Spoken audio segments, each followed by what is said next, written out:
এয়া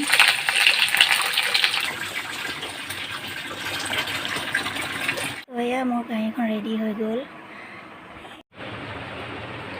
হাই বন্ধুসকল, আকৌ এবাৰ মোৰ নতুন ভিডিঅ'লৈ আপোনালোকক স্বাগতম জনাইছোঁ। আশা কৰোঁ আপোনালোকে মোৰ ভিডিঅ'টো চাই ভাল পাব। আজিও মই আপোনালোকৰ মাজলৈ লৈ আহিছোঁ এটা ধুনীয়া সহজ পদ্ধতিৰে বনাব পৰা তৰকাৰী। তো ব'লক ভিডিঅ'টো আৰম্ভ কৰোঁ। তো মই এতিয়া দুপৰীয়াৰ কাৰণে বনাম অমিতা, মটৰ আৰু আলু ইয়াতে কাটিছোঁ। মই গা ধুই থাকোঁতে মায়ে এয়া কাটি মেলি ৰেডি কৰি থৈ দিছে। এইখিনিতে মই বইল কৰিম। আৰু লগত এয়া পিঁয়াজ দুটা, আদা অকণ, নহৰু কেইফুটামান আৰু বিলাহী এটা, এইখিনিও মায়ে গোটেই যোগাৰ কৰি থৈ দিছে। তো মই আপোনালোকক বনাই দেখুৱাই আছোঁ। এইখিনি মই বইল কৰি ল'ম অকণমান। তো এয়া মই কুকাৰত বহাই দিলোঁ বইল কৰিবলৈ। ছাইডত কেটলিত গৰম পানী বহাই লৈছোঁ। তো এয়া মই বিলাহীটো কাটি ল'লোঁ, পিঁয়াজ দুটাও কাটি লৈছোঁ। তো এয়া আদা থেতেলাই ল'লোঁ, নহৰু থেতেলাই ল'লোঁ, লগতে লৈছোঁ জলকীয়া 5টামান। তো এয়া চাই লওক, গোটেইখিনি যোগাৰ কৰি লৈছোঁ। তো এতিয়া মই পিচিম মছলা। যিহেতু আমাৰ ঘৰত পেকেট মছলা নাখায়, গোটা জিৰা জালুক আনি থয়। তো মই এতিয়া এইবোৰ ৰ'দত দিয়া পৰাকৈ শুকান হৈ আছে। পিচিলে একদম মানে পেকেট মছলা নিচিনা গুড়া হৈ যায়। তো এয়া মোৰ মছলাখিনি পিচি হৈ গ'ল। তো এয়া কুকাৰত মই মটৰখিনি বনাইছিলোঁ, মটৰখিনিও অলৰেডি হৈ গ'ল মৰিখিনি। তো এয়া মই সিজোৱা মটৰখিনি এতিয়া সৰিয়হ এটাত উলিয়াই ল'ম। ইয়াৰ পিছত মই প্ৰয়োজনীয় তেল দি ল'ম।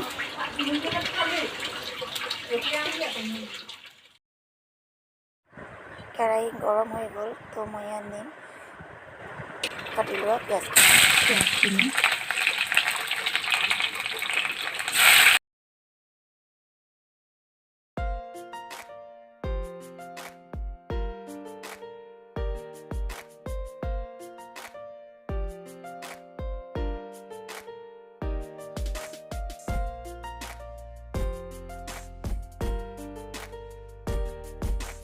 লৈ লোৱা নহৰুখিনি,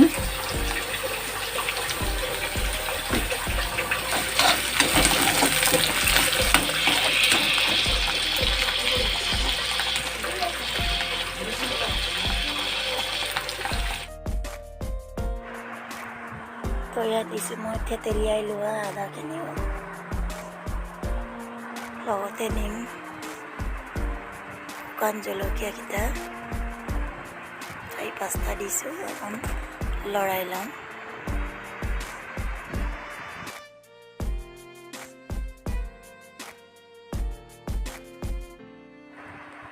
তো ইয়াত দিম মই প্ৰয়োজন অনুসৰি হালধি। তো মই এতিয়া দিম, লৰাই ল'ম আকৌ এবাৰ ভালকৈ। দিম কাটি লোৱা বিলাহীখিনি। যিহেতু এইখিনি মই বইল কৰা আছে, সেইকাৰণে আগতীয়াকৈ মই বিলাহী আৰু মছলাখিনি দি ভাজি ল'ম।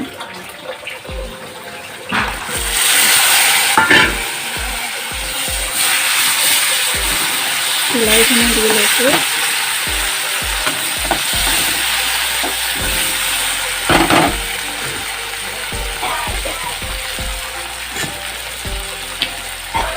ইয়াত দিম প্ৰয়োজন অনুসৰি নিমখ। বিলাহীখিনি গলি যাওক।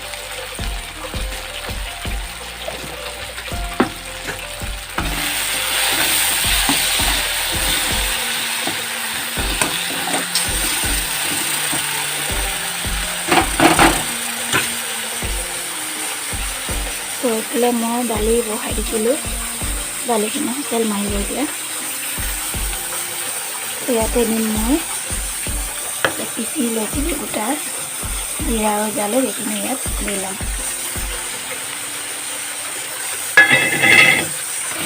মছলা, বিলাহী, আদা, নহৰু, জলকীয়া এইখিনি ভালকৈ ভাজি ল'ম।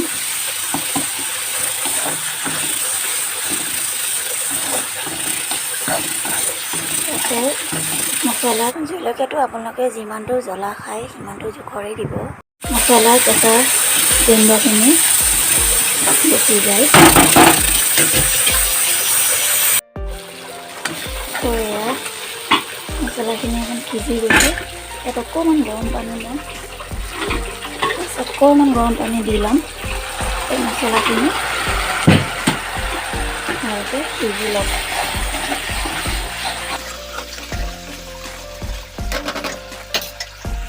তো এয়া মছলাখিনি চাইডত তেল এনেকৈ মছলা ভজা হৈ গৈছেগৈ, তেল ওলাই দিছে। ইয়াতে মই দিম এতিয়া সিজাই লোৱা এয়া মটৰ, আলু আৰু অমিতা। গেছৰ ফ্লেমটো মই হাই কৰি দিম। এয়া মই দি দিছোঁ।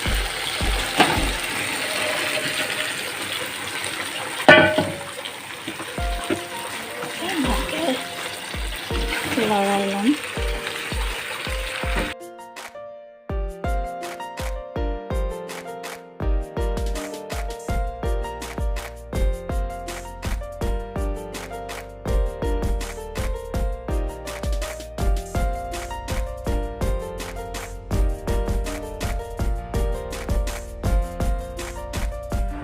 এতিয়া মই এয়া ভালখিনি মছলাখিনি ভালকৈ লৰাই লৈ আৰু গেছৰ ফ্লেমো বঢ়াই দিলোঁ। তো ইয়াত মই দিম এতিয়া গৰম পানী অকণমান। এই ভালকৈ সিজি এবাৰ চাই লওঁ, লৰাই দিছোঁ। এয়া হৈ গৈছে। তো এয়া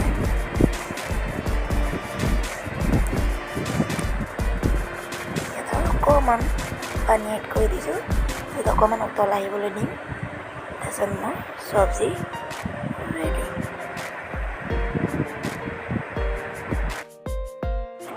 তো এয়া মই দিয়া পানীখিনিও অলৰেডি শুকাই গ'ল। তো মোৰ এতিয়া চব্জিটো ৰেডি হৈ গৈছে।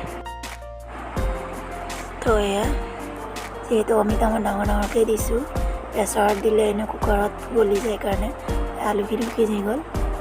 এয়া চাওক ধুনীয়াকৈ একদম ৰেডি হৈ গৈছে।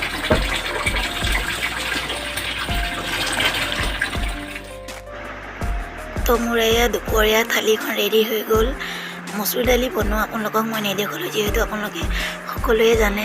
লগত লৈছোঁ বগৰী আচাৰ কেইটামান আৰু ভাত। খাবলৈ বৰ ধুনীয়া হৈছিল। আশা কৰোঁ আপোনালোকে এনেকৈ বনাই খাব। তো মই ভিডিঅ'টো আৰম্ভ কৰিলোঁ, শেষ কৰা নহ'লেই। তো মই এফালে গৈ আছোঁ, আপোনালোককো দেখুৱাম মই ক'লৈ গৈ আছোঁ। তাৰপিছত মই ভিডিঅ'টো সামৰিম। তো চাই থাকক মই ক'লৈ গৈ আছোঁ।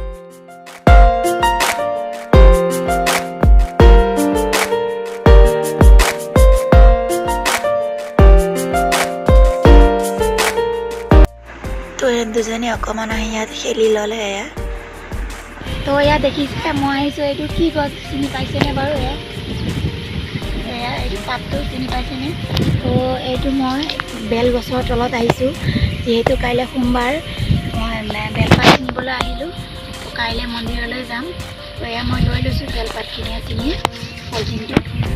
আশা কৰোঁ আপোনালোকে মোৰ ভিডিঅ'টো চাই আজি ভাল পালে। যদি ভাল পাইছে তেনেহ'লে লাইক এটা কৰি দিব, চেনেলটো ছাবস্ক্ৰাইব কৰি দিব আৰু লগতে থকা বেল আইকনটো প্ৰেছ কৰি দিব, যাতে আপোনালোকে মই নতুন নতুন ভিডিঅ' দিলে আপোনালোকে পাই থাকে।